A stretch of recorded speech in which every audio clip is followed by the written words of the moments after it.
तीन क्वेश्चन है अपने पास और इस पूरे सेंटेंस का मतलब यह है कि हमें नेचर ऑफ द रूट्स बताना है।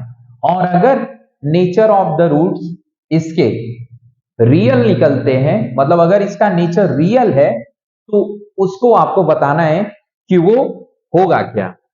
मतलब वैसे तो आप जानते हैं कि ये क्वाड्रेटिक इक्वेशन है और क्वाड्रेटिक इक्वेशन अगर है तो उसके दो रूट्स होंगे, या तो वो रियल होंगे या तो वो इमेजिनरी होंगे। तो चेक करते हैं हम कि वो रियल है या इमेजिनरी है। ओके, पहले तो आपको नेचर ऑफ रूट्स पता कैसे करते हैं ये प्रोसेस पता होना चाहिए। सो देखो, नेचर ऑफ द रूट्स हम निकालते हैं डिस्क्रिमिनेट से, डी फॉर डिस्क्रिमिनेट। और डिस्क्रिमिनेशन जो होता है यहां पे रूट्स के बीच में, बेसिकली वो किया जाता है बी स्क्वायर माइनस 4ac से।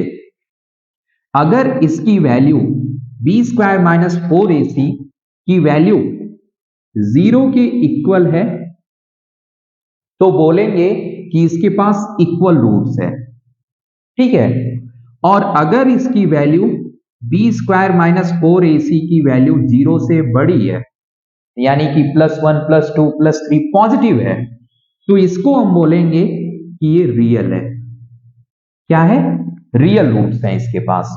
और अगर इसकी value B square minus 4ac की वैल्यू 0 से छोटी है तो इसको हम बोलेंगे no real roots, no real. और जब मैं नो रियल बोलता हूं तो इसका मतलब इमेजिनरी की बात कर रहा हूं। बाय द वे, यहां पे रियल और नो रियल और इक्वल तीन टाइप्स के डिस्क्रिमिनेशन हम पढ़ते हैं क्लास 10th में। यहां पे दिए गए क्वेश्चन में जो आपके पास ये तीनों क्वेश्चन दिए गए हैं, पहले ये चीज आप अप्लाई करोगे। सो बी स्क्वायर माइनस 4ac हम निकालते हैं। सो निकलेगा कैसे किसी से बी स्क्वायर माइनस 4ac? तो देखो, इसको हम कंपेयर करेंगे स्टैंडर्ड इक्वेशन से। सो क्वाड्रेटिक का जो स्टैंडर्ड इक्वेशन होता है वो है ax square plus bx plus c equal to 0। अब इससे जब आप कंपेयर करेंगे किसी भी क्वाड्रेटिक इक्वेशन को तो ए बी सी निकलकर चला आएगा। इसको हम कंपेयर करते हैं फर्स्ट को। तो देखो, जब आप कंपेयर करोगे एक्स स्क्वायर दोनों में है तो a इक्वल टू 2 हो जाएगा। सिमिलरली एक्स एक्स दोनों में है, यहां पे प्लस b है, यहां -3, यानी b की वैल्यू आप लिखोगे -3। यहां पे कांस्टेंट c है और यहां पर 5, तो c की वैल्यू हम लिखेंगे 5। अब ये जो वैल्यू आपने निकाला एबीसी का, आप रखिए बी स्क्वायर माइनस 4ac में। सो बी स्क्वायर माइनस 4ac आप लिखोगे, यहां पे आप वैल्यू पुट करोगे। सो -3 पे होल स्क्वायर, फिर -4 इंटू a इंटू सी, यानी 2 इंटू 5। ये आपने किया तो ये मिल गया आपको 9, -3 का स्क्वायर 9, 4 2 जा 8, 8 5 जा 40, तो -40। अब यहां पे जो वैल्यू आई वो आई -31। अब आप जान रहे हो कि -31 0 से क्या है? छोटा है, तो 0 से आप इसे छोटा लिखोगे। और ऐसी कंडीशन में क्या लिखते हो आप? ये no real roots. So no real roots. ठीक है, समझ में आया? दूसरा भी चेक करते हैं, क्योंकि इसमें बोला गया है अगर रियल है तभी आपको रूट्स बताना है, रियल नहीं है तो छोड़ देना है। दूसरा चेक करते हैं। देखो, ये पहला अपन चेक किए, दूसरा चेक करते हैं और इसी से हम कंपेयर करेंगे दूसरे को भी। सो ए आ जाएगा यहां पे 3, बी आ जाएगा -4√3, -4√3। क्योंकि देखो x यहां तो b कांस्टेंट टर्म यहां पे सिर्फ यही है और c है अपना 4। अब ये रखेंगे बी स्क्वायर माइनस 4ac में। सो बी स्क्वायर माइनस 4ac यहां रखिए। सो b क्या है? -4√3 पे square -4 into a into c, a3 c4, तो 3 इंटू 4। अब इसको आप सॉल्व करेंगे तो आपको मिलेगा क्या? तो देखो, माइनस का स्क्वायर होगा तो प्लस हो जाएगा, 4 का स्क्वायर 16 और √3 का स्क्वायर अगर आप करोगे तो 3 मिलेगा, और इसका आप मल्टीप्लाई कर लो, -4 3 जा 12 एंड 12 4 जा 48। ठीक है, अब इसको आप करोगे तो क्या मिलेगा, 16 3 जा 48 -48, ये क्या हो गया 0। सो देखो यहां पे मिले 2 इक्वल रूट्स। देखो एक 2 इक्वल रूट्स है, इसे भी हम रियल ही बोलते हैं, ओके, लेकिन यहां पे 2 इक्वल रियल रूट्स आप बोलते हो, क्या बोलते हो, 2 इक्वल रूट्स भी बोलते हो या 2 रियल इक्वल रूट्स भी बोला जाता है। ओके, सो 2 इक्वल रूट्स हैं यहां पर, और इसे हम रियल में भी काउंट करेंगे, समझ में आया।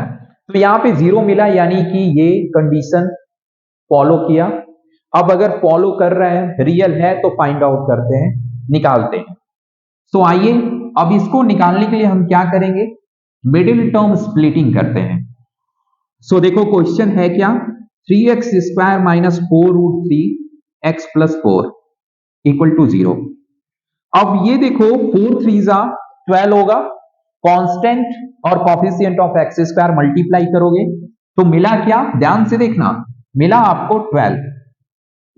अब 12 के ऐसे दो फैक्टर आप बनाओ जिनको मल्टीप्लाई करने पे 12 आए और ऐड या सब्ट्रैक्ट करने पे -4√3 आए। 2√3 और 2√3, ठीक है, ये दोनों माइनस में, समझ में आया, ऐसा क्यों, क्योंकि देखो माइनस माइनस प्लस आ जाएगा, +12 है ना, 4 3 जा 12 प्लस है तो माइनस माइनस 12 आ जाएगा, और 2 2 जा 4 और √3 का मल्टीप्लाई होगा तो 3 आएगा, तो 2 2 जा 4 एंड 4 3 जा 12, तो आ गया अपना प्रोडक्ट 12, इन दोनों का प्रोडक्ट 12 आ गया। अब इन्हें ऐड करेंगे आप तो क्या आएगा, -4√3 आ जाएगा कि नहीं।